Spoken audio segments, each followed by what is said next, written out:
کفر ہوتا ہے صرف ایمان اور کردار کے اعتبار سے. اگر یہ معیار ہو تو کہیں رشتوں کا مسئلہ پیدا نہ ہو، پیچیدہ نہ ہو. مال و دولت کے اعتبار سے کفر نہ ڈھونڈیے، ایمان اور کردار کے اعتبار سے کفر ڈھونڈیے. حضرت زہرا کا کوئی کفر نہ ہوتا اگر علی پیدا نہ ہوئے ہوتے. تو جیسے حضرت علی کے بہت سے نام ہیں، ایسے ہی حضرت زہرا کے بہت سے نام ہیں. ایک نام الکوثر، دوسرا نام لیلۃ القدر.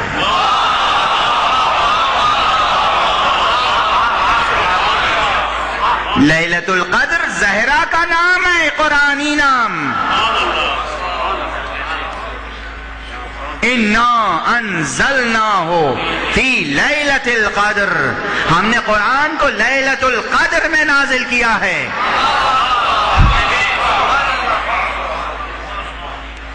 اب یہاں پر بات آ گئی ہے، اگرچہ میرے براہ راست موضوع میں نہیں تھی، میں کہہ رہا ہوں ابھی پہلی جملے پہ ٹکی ہوئی ہے تقریر، مگر دھیرے دھیرے یہ جملہ مکمل تو ہو لے، پھر اگر رہ گئی بحث تو آئندہ انشاءاللہ. یہ قرآن جو بسم اللہ سے والناس تک ہے، اس کا ظرف زمانی نزول ہے لیلۃ القدر. لیلۃ القدر کیا ہے؟ ظرف زمان، ظرف دو ہوتے ہیں نا، ظرف زمان، ظرف مکان. یہ مجلس جو ہو رہی ہے اس کا اعلان جب چھپا ہوگا رقعے میں تو اس میں دو چیزیں دی گئی ہوں گی، کس جگہ ہوگی، کس وقت ہوگی. دونوں چیزیں جب کوانسائڈ کریں گی تب یہ عمل آپ کو ملے گا، ورنہ نہیں ملے گا. اگر لکھا ہوا ہے کہ مثلا 4 صفر کو مجلس عزا 9 بجے شب میں منعقد ہوگی اور آپ 9 بجے شب 3 صفر کو آ جائیں یا 9 بجے شب 5 صفر کو آ جائیں تو مجلس نہیں ملے گی. اب آپ کہیں 9 بجے ہیں، رات کے 9 بجے ہیں، تو رات کے 9 بجے ہیں لیکن مکان کے ساتھ جڑی ہوئی ہے بات، تاریخ کے ساتھ جڑی ہوئی ہے بات. یا آپ 9 بجے 4 صفر ہی کو پہنچے مگر اس مسجد کے بجائے کہیں اور پہنچ جائیں تو تاریخ صحیح ہے، وقت صحیح ہے، مکان صحیح نہیں ہے. مکان اور زمان دونوں چیزوں کا ایک ساتھ ہونا ضروری ہے. اب جناب والا قرآن مجید کے نازل ہونے کے لیے بھی 2 ظرف ہیں، ایک ہے زمان، ایک ہے مکان.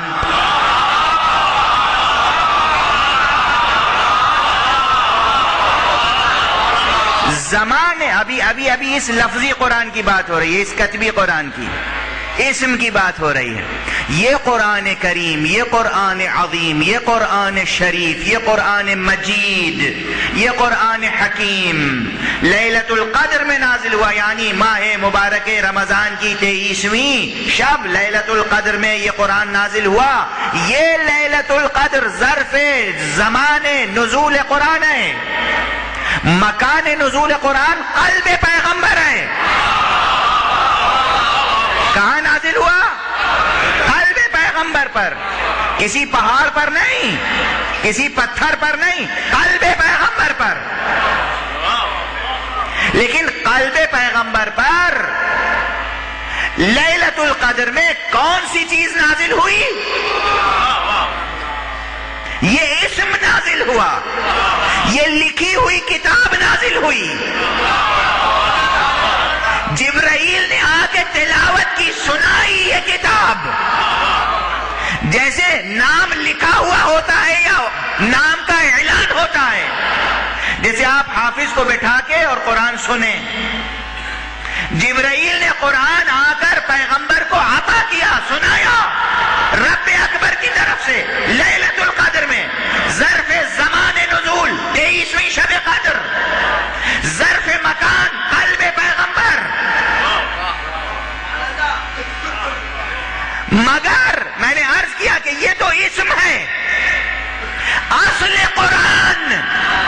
وجود عینی قرآن کیا ہے؟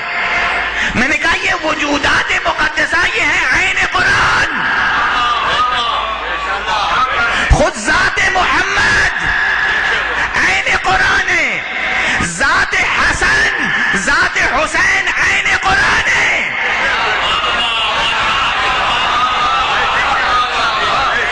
جس ظرف مبارک میں یہ قرآن ناطق نازل ہوئے،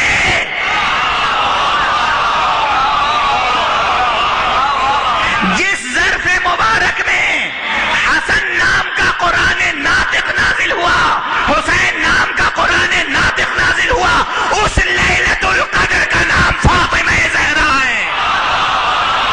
صلوات پڑھ دے محمد والے.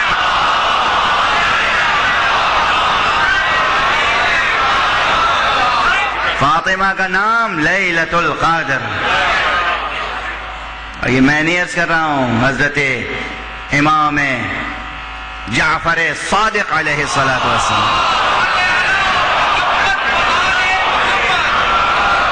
نے فرمایا ہے کہ لیلۃ القدر میری جدہ ماجدہ فاطمہ کا نام ہے. اور اسی لیے قرآن مجید نے کہا ہے اِنَّا أَنزَلْنَاهُ فِي لَيْلَةِ الْقَدْرِ. کہہ دینا کافی تھا. ہم نے قرآن کو لیلۃ القدر میں نازل کیا. پھر کہا وَمَا أَدْرَاكَ مَا لَيْلَةُ الْقَدْرِ. تمہیں کیا پتا کہ لیلۃ القدر کیا ہے؟ یہ وَمَا أَدْرَاكَ کہنے کی کیا ضرورت تھی؟ عرب لیل کے معنی نہیں جانتے تھے یا قدر کے معنی نہیں جانتے تھے؟ اتنا کہہ دینا کافی تھا رسول اللہ کا کہ لیلۃ القدر سے مراد یہ شب قدر ہے 23ویں رات یا 27ویں رات یا 21ویں رات یا 19ویں رات. کافی تھا. اِنَّا أَنزَلْنَاهُ فِي لَيْلَةِ الْقَدْرِ. خود خالق حیرت انسانی میں اضافہ کر رہا ہے، استعجاب انسانی میں اضافہ کر رہا ہے کہ ہم نے قرآن نازل کیا ہے لیلۃ القدر میں، اور تم کیا جانو کہ لیلۃ القدر کیا. اور دیکھیے یہ قرآن ہے، اس کی فصاحت کی قسم کھائی جاتی ہے، اس کی بلاغت کی قسم کھائی جاتی ہے، اس کی جامعیت کی قسم کھائی جاتی ہے. ہم جیسا انسان کوئی لفظ مکرر اپنی زبان سے جاری نہیں کرنا چاہتا، مگر